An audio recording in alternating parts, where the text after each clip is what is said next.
Welcome to the Joy and Belonging podcast. This is our Christmas Eve episode, and today's conversation is titled, Jesus Came to Bring Light. And tonight, it's just me. Every year around this time, as the day grows shorter and the darkness seems to arrive earlier and earlier, I notice an inner dialogue begin to play within me. The lights go up, the decorations come out, and yet the darkness still presses in, both around us and within us. Darkness has a way of doing that. It can feel heavy, suffocating. It amplifies fear, turns up the volume of doubt, and makes the world and sometimes our own lives feel overwhelming. And in those moments, it's natural to ask, does God care about the darkness? Does he care about mine? Advent answers that question with a declaration, not an argument. The light has come.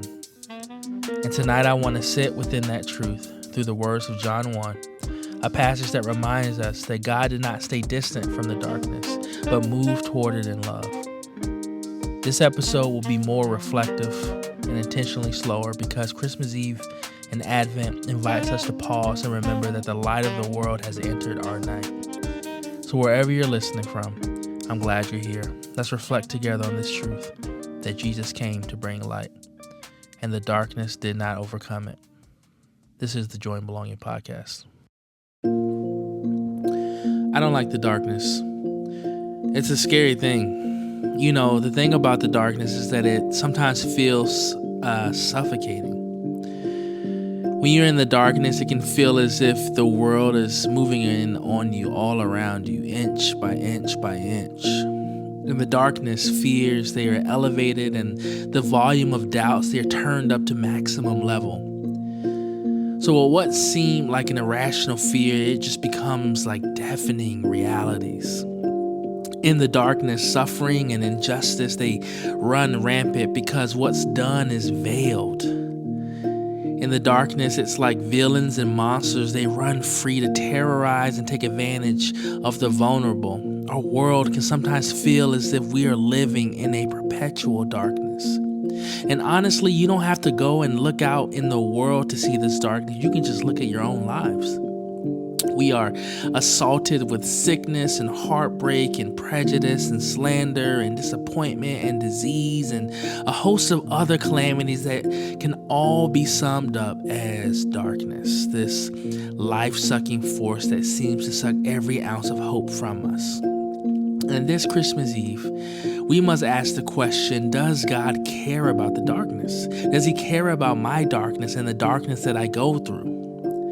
And what I want to do for you this morning is to remind you, or maybe tell you for the first time, that he does. John 1 says this, that in the beginning was the Word, and the Word was with God, and the Word was God, and he was with God in the beginning. All things were created through him, and apart from him, not one thing was created that has been created.